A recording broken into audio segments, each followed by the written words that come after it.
నమస్తే. తెలంగాణ మాజీ మంత్రి అలాగే బీఆర్ఎస్ పార్టీలో సీనియర్ నాయకులుగా ఉన్నటువంటి గంగుల కమలాకర్ ఆయనకు ఇబ్బందికర పరిస్థితులు వచ్చేలా కనిపిస్తున్నాయి. ప్రధానమైనటువంటి కారణం ఆయన అనుచరులు ప్రతి ఒక్కరూ భూ కబ్జా కేసుల్లో ఇరుక్కున్నారు. తాజాగా మహిపాల్ అని మాజీ మంత్రి గంగుల కమలాకర్కి ప్రధాన అనుచరుడిగా ఉన్నాడు. ఆయనతో పాటు మరొక 8 మందిని కూడా అరెస్ట్ చేశారు కరీంనగర్ పోలీసులు. చాలా కీలకమైనటువంటి పరిణామంగా మారింది.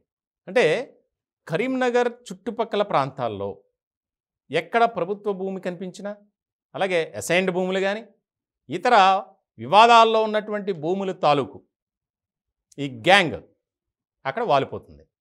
గంగుల గ్యాంగ్ అనొచ్చేమో. అంటే అధికారాన్ని అడ్డు పెట్టుకొని ఏ రకమైనటువంటి వ్యవహార శైలితో వారు ముందుకు వెళ్ళారనేది మనం ఇక్కడ చూడాలి. ఆయన మీద ఎన్నో ఆరోపణలు వచ్చాయి మంత్రిగా ఉన్నప్పుడే. అయినా కూడా బీఆర్ఎస్ పార్టీలో ఆయన చక్రం తిప్పారు. ఇలాంటి పరిణామాల్లో తాజాగా వరుసగా అరెస్ట్ చేస్తూనే ఉన్నారు చాలామందిని. ఇలాంటి క్రమంలో మహిపాల్ అని చెప్పి ఆయన చాలా సీనియర్ బీఆర్ఎస్ పార్టీ నాయకులుగా ఉన్నారు. అలాగే గంగుల కమలాకర్కి ప్రధానమైనటువంటి అనుచరుడు. వాస్తవానికి నెల రోజుల నుంచి పరారులో ఉన్నాడు. ఆయన్ని పట్టుకొని తీసుకొచ్చారు. గతంలోనే 8 మందిని అరెస్ట్ చేశారు. మళ్ళీ ఇప్పుడు తాజాగా 9 మంది, ఈ మహిపాల్తో కలిపి మరొక 8 మంది.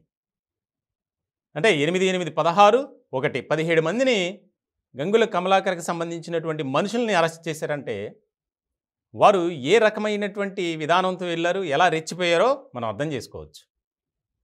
ఎక్కడ చూసినా వారి పేర్లే, అన్నీ దందాలు, సెటిల్మెంట్లే. ఎవరైనా ప్రశ్నిస్తే వారిపై దాడి చేయటం, ఎన్నో కేసులు.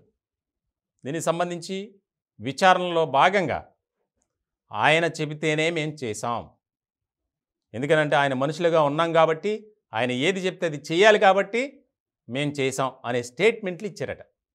దానికి సంబంధించి ఒక ప్రత్యేకమైనటువంటి విషయంగా తీసుకొని మాజీ మంత్రి గంగుల కమలాకర్పై కేసు నమోదు చేయాలి అనే ఆలోచనలో కూడా పోలీసులు ఉన్నట్లు తెలుస్తుంది. ఎన్నో ఆరోపణలు వచ్చినాయి ఆయన మీద. ఎన్నో వివాదాలకి కేంద్ర బిందువుగా కూడా మారిపోయారు. గతంలో మనం చూసాం గంగుల కమలాకర్ ఆయనకి సంబంధించినటువంటి వ్యవహారాలు. ఇలాంటి క్రమంలో తాజాగా ఆయనకు నోటీస్ ఇచ్చి విచారించే దిశగా కూడా పోలీసులు దానికి సంబంధించి ఒక ప్రణాళికను సిద్ధం చేస్తున్నారు. ముఖ్యంగా బీఆర్ఎస్ పార్టీలో ఉన్నటువంటి కొంతమంది నాయకులు, వారి అనుచరులు భూ కబ్జా కేసుల్లో ఇప్పటికే 10ల సంఖ్యలో అరెస్ట్ అయ్యి ఉన్నారు. కొంతమంది మీద కేసులు నమోదు కూడా అయ్యాయి. మనం చూసాం తెలంగాణలో ప్రభుత్వం మారిన తర్వాత మొట్టమొదటి కేసు మాజీ మంత్రి బీఆర్ఎస్ ఎమ్మెల్యేగా ఉన్నటువంటి మల్లారెడ్డి గారి మీద కేసు నమోదైంది.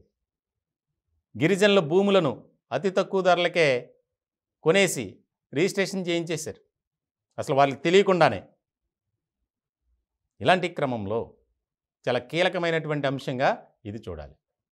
ఒక పక్కన ముఖ్యమంత్రి రేవంత్ రెడ్డి గారు ఎవరిని కూడా ఉపేక్షించొద్దు, ఈ సెటిల్మెంట్లు కానీ అలాగే భూ కబ్జా చేసిన వారిని ఎవరిని ఉపేక్షించవద్దు, వారిని కేసులు కట్టి అరెస్ట్ చేసి లోపలేయండి అంటున్నారు.